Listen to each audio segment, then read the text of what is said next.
to grave stories from a grave digger. Oh, crap.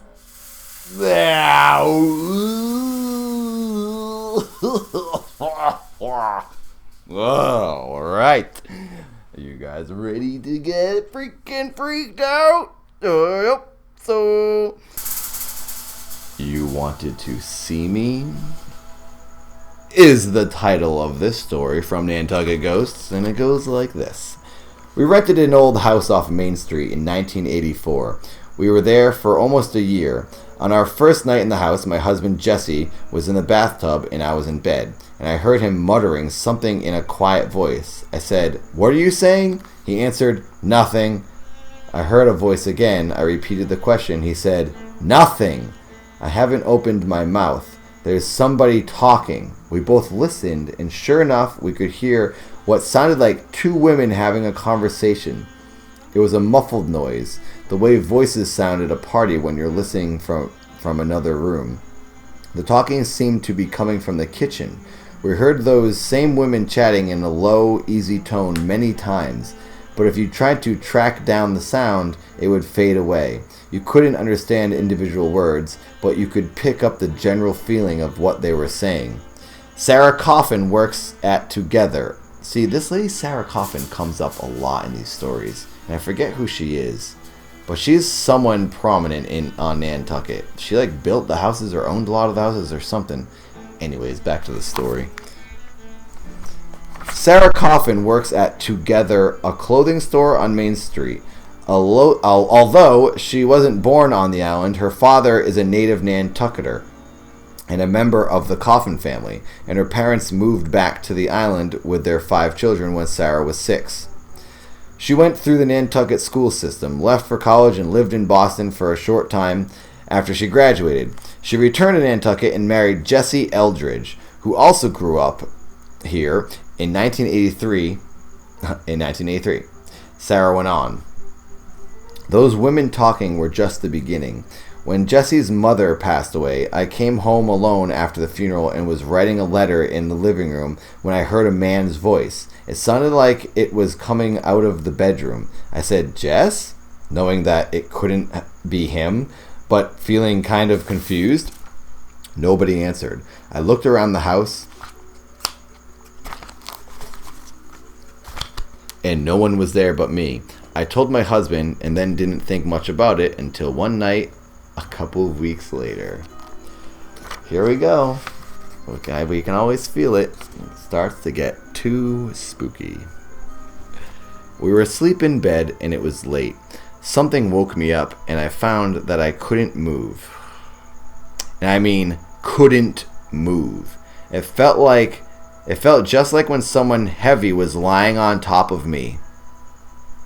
Like that other story, I was on my back with my arms stretched over my head and my face turned on my side when I tried to call out. I couldn't even speak or open my mouth. I was literally paralyzed, and I can remember my heart began to pound, and I could feel the adrenaline flowing. I said in my head, as fiercely as I could, "Get off me, get off me." It worked.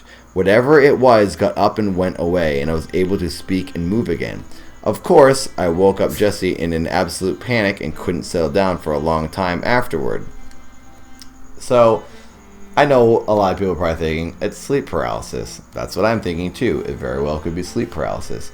But isn't it weird that on the same island this happens to everyone? I think there's more to it than that. I think it's a freaking ghost. Proved it. Just right there. I figured it out. And from that night on, I could hear someone walking around in the attic over our bedroom. I would hear it now and then, not all the time. It was a shuffle, but it was definitely the sound of a person walking in their shoes on wood. That's what I heard in my house, or my mom heard in my house. I remembered that the ceiling in our bedroom was bowed, and that I'd lie in bed and look up at it, wondering who could be up there. And I also remember hoping that whoever it was would stay right where they were. I wasn't too thrilled about the idea of another visitor. One night, Jesse was in the living room and I had just gone to bed. I wasn't asleep yet. It sounds like I was always in bed, doesn't it? Some mice had gotten into the house, and Jesse was laying traps. All the lights were on except for those in the bedroom. I looked over and saw a man standing in the bedroom door facing me. Nope. Don't like it. Oh my gosh, I don't want to read anymore. He was absolutely still. I sat up in my bed and said, "Forget the mice, honey. We'll get them tomorrow." But even as I was speaking, I realized that it wasn't Jesse. Oh no. This man had on tan pants and a pale orange t-shirt. I couldn't see his features very well because the light was coming from behind him. Jesse said, "What?" from back in the next room. And I kind of shook my head and looked again, and the figure was gone. Now, that was a strange experience, but not particularly a scary one. However, whoever it was hadn't bothered me. Jesse and I began to joke about charging our company rent. Sometime later, I was in the house alone one night, and I was upset about something. I guess I was crying. I distinctly heard a woman's voice saying out loud, "Shh, shh, don't cry," over and over. Oh, don't, she said, "Shh, shh, don't cry," over and over. It was so surprising that I stopped. Bonnie Fitzgerald, wait, no, sorry. I don't know why I read that. I just make up words. I don't know how to read. Bonnie Fitzgibbon, who lived with us for a couple of months that winter, told me that she also heard the woman talking when she was alone in the house. For some reason, I always felt that they were sisters chatting. The sound of the women was kind of nice. What happened next was not so nice. Oh, no. After the following incident, I was careful never to be in the house alone again, and we moved out several weeks later. All right, here we go. Oh, God, I have anxiety about reading the rest of this. Stop, man. It's the freaking book. Who cares? Why am I so scared? It was about 2 a.m. I woke up thirsty, so I got out of bed and went to the kitchen to get something to drink. I was nude, and I stood by the open door to the refrigerator. I suddenly had a creepy feeling that someone was watching me. I glanced quickly around the kitchen, and it was quite empty. After pouring myself some soda, I walked back to the bedroom. Why are you drinking soda, lady? You're never going to sleep. A minute or two later, I was sitting up in my bed finishing my drink when I got an eerie, something's going to happen feeling. I can remember my scalp tingling. Yeah, that happens to me. Then the bedroom door flew open really fast and without a sound, and I saw an older man in the doorway. Oh my God. Oh my God. I have so many goosebumps right now. I don't like this. Okay, then the bedroom door flew open really fast and without a sound, and I saw an older man in the doorway. He had white hair and a beard and very bushy eyebrows, and he was wearing a big baggy thing like a fisherman's sweater. He was kind of an outline. He was blurry at the edges, but I could see his shape and the coloration of his clothes. He was there in the doorway one moment, and then whoosh, he was right up in front of my nose. I can't tell you how terrifying that was. He moved with terrific speed, faster than anyone living ever could, just inches from my face. He said, "You wanted to see me? So here I am." Those were the exact words.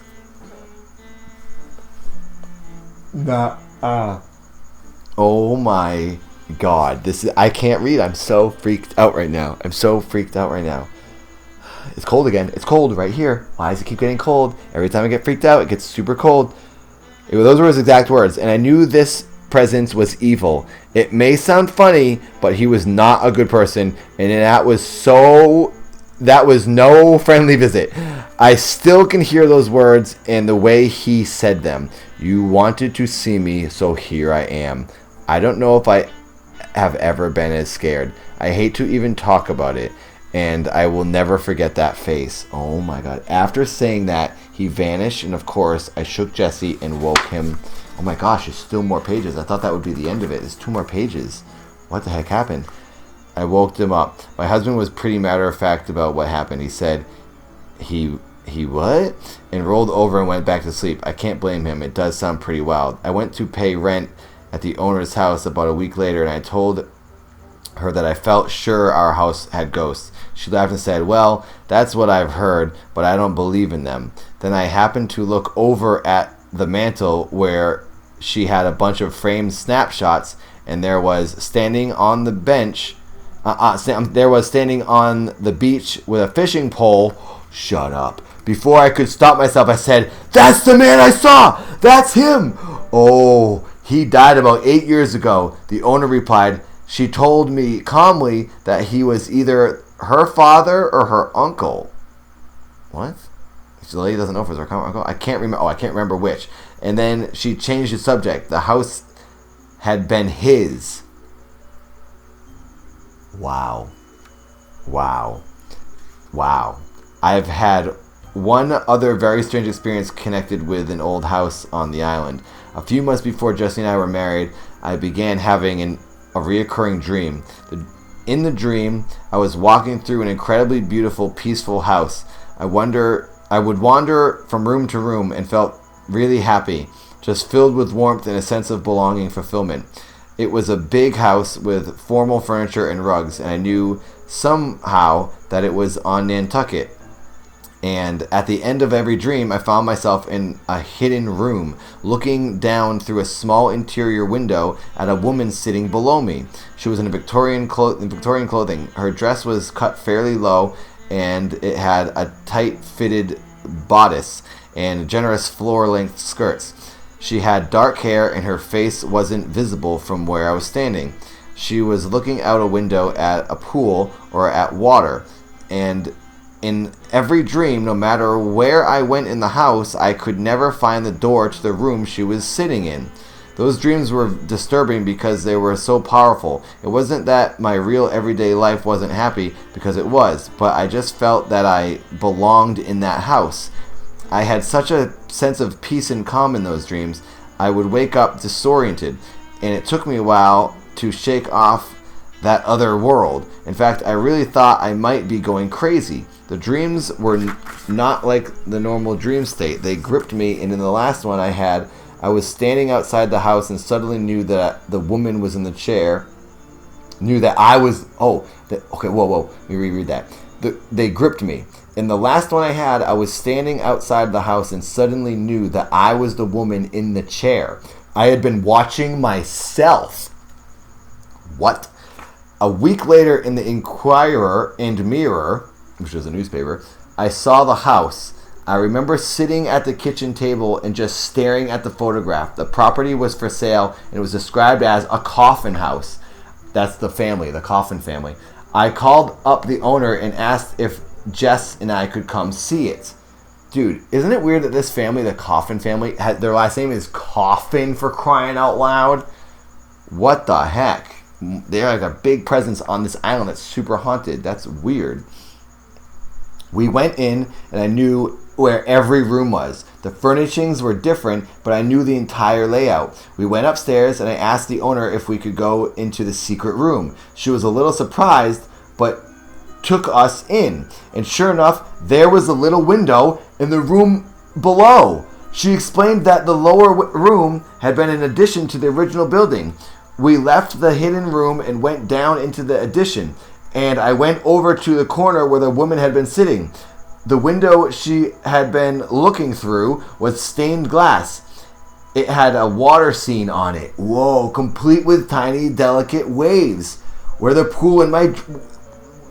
was the pool in my dream. After we visited the house, my dream stopped, and I thought that was an end to the whole thing. Holy crap, this story is nuts. I have goosebumps all over my entire body. I'm not going to be asleep tonight. Okay, last paragraph. Holy crap, this story is nuts. After we visited the house, my dream stopped, and I thought that was an end to the whole thing. We got married September 24th. Chick Walsh, who was Jesse's best man, had asked us where we'd like to stay on our wedding night. I told him that we'd like to be in a luxurious old house where we could have breakfast in bed. Chick gave us that night away from home as a present. And he wouldn't tell us ahead of time where we were going. Oh, we all know where they're going. We all know. When we found out, Jesse and I just looked at each other and laughed. The owner was a friend of Chick's, but aside from that, I have no idea what made him choose that particular place. No one but Jesse and I knew about my bizarre series of dreams.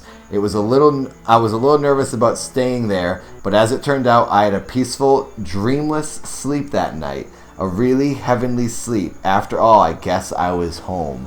Holy crap. That story, man, is amazing. It's called You Wanted to See Me from Nantucket Ghosts. I highly recommend you guys buying this book. Wow, that's a good one.